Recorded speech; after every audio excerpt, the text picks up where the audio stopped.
Hi friends, Nishad പടിഞ്ഞാറ്റുമുറിയാണ്. ഞാനുള്ളത് വെളിമുക്ക് കഴിഞ്ഞിട്ട് പടിക്കലിൻ്റെയും ഇടയിലാട്ടോ. അപ്പോൾ ഈ ഭാഗത്താണ് നമ്മുടെ സ്പീഡിൻ്റെ ഒരു ക്യാമറ വന്നിട്ടുണ്ട്, യെല്ലോ റഡാർ ഡിസ്പ്ലേ ക്യാമറ. അപ്പോൾ എല്ലാവർക്കും ഒരു സംശയമാണ്, 100 കിലോമീറ്റർ വേഗതയല്ലേ നമ്മുടെ ദേശീയപാത 66 പറഞ്ഞിരിക്കുന്നത്. പിന്നെ എന്തുകൊണ്ടാണ് ഈ ഭാഗത്ത് വരുന്ന സമയത്ത് 80ൻ്റെ മുകളിലേക്കാണ് പോകുന്ന സമയത്ത് റെഡിൽ ആ ലെറ്റർ തെളിഞ്ഞ് കാണുന്നത്? അതിന് മുമ്പ് താഴത്തേക്കൊക്കെ പച്ചയാട്ടോ. ശരിക്കും എങ്ങനെയാണെന്ന് വെച്ച് കഴിഞ്ഞാൽ 100 കിലോമീറ്റർ വരെ പച്ചയും, അത് കഴിഞ്ഞിട്ട് പിന്നീടാണ് വരുമ്പോഴാണ് ചോപ്പ് വരുന്നത്. പക്ഷേ ഇവിടെ എന്തുകൊണ്ടാണ് എങ്ങനെയാണ്? അപ്പോൾ എനിക്ക് തോന്നുന്നൊരു കാര്യം ഞാൻ പറഞ്ഞുതരാം. നമ്മളെ ഈ ഭാഗത്ത് 80 കിലോമീറ്റർ വേഗതയാണ് പറഞ്ഞത്.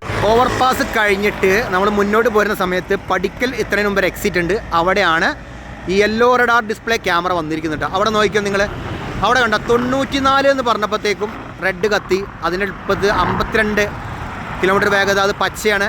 93 അതൊക്കെ റെഡാണ് കത്തിയിരിക്കുന്നത്. 73 പച്ചയാണ്.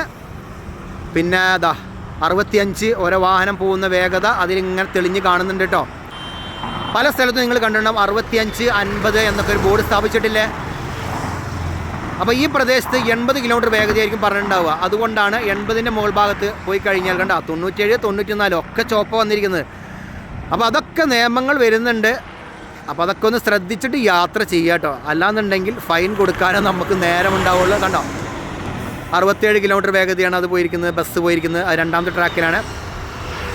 പിന്നെ നമുക്ക് നോക്കാം അടുത്തത് 82 കിലോമീറ്റർ വേഗതയിലാണ് ആ കാറ് പോകുന്നത്. 96, 67 അങ്ങനെ സ്പീഡുകളൊക്കെ ഇതിലിങ്ങനെ കാണുന്നുണ്ട്. അപ്പോൾ ഓരോ സ്ഥലത്തും നമ്മൾ ചെല്ലുമ്പോൾ ശ്രദ്ധിക്കേണ്ട, ആ ഭാഗത്തൂടെ സഞ്ചരിക്കേണ്ട വേഗത നോക്കിയിട്ട് വേണം സഞ്ചരിക്കാൻ. അല്ലാതെ വളവുള്ള പ്രദേശത്തൊന്നും നിങ്ങൾ വലിയ സ്പീഡിൽ പോകരുത് കേട്ടോ, എത്ര ഉണ്ടെങ്കിലും. അപ്പോൾ കറക്റ്റായിട്ട് നോക്കി പോവുക. ഓക്കെ, നിങ്ങൾ 94 ചോപ്പ്, അവിടെ 76 പച്ച കണ്ടോ. നോക്കിയാൽ നിങ്ങൾ അതിൽ തെളിഞ്ഞിരുന്നേ. അപ്പോൾ ചുരുക്കി പറഞ്ഞാൽ നമ്മൾ റോഡിൽ സ്ഥാപിച്ച വേഗത നിയന്ത്രണ ബോർഡുകളൊക്കെ നോക്കിയിട്ട് വേണം നമ്മൾ ദേശീയപാത 66 കൂടെ ഇനി കേരളത്തിൽ യാത്ര ചെയ്യാൻ. അല്ലാതെ തോന്നിയപടി യാത്ര ചെയ്യരുത് കേട്ടോ. ഫൈൻ ഇങ്ങനെ പോക്കറ്റിൽ വരും, നമ്മളിങ്ങനെ അടയ്ക്കേണ്ടി വരും.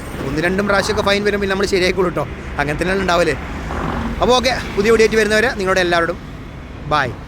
അപ്പോൾ ശ്രദ്ധിക്കുക, ഇതേപോലെയുള്ള ബോർഡുകളാണ് നിങ്ങൾ റോഡിൻ്റെ സൈഡിൽ കാണുക. അപ്പോൾ ഈ വേഗതയിൽ മാത്രം സഞ്ചരിക്കുക. കണ്ടോ 80 കിലോമീറ്റർ വേഗത എന്നുള്ളത്. അപ്പോൾ അതാണ് കാര്യങ്ങൾ.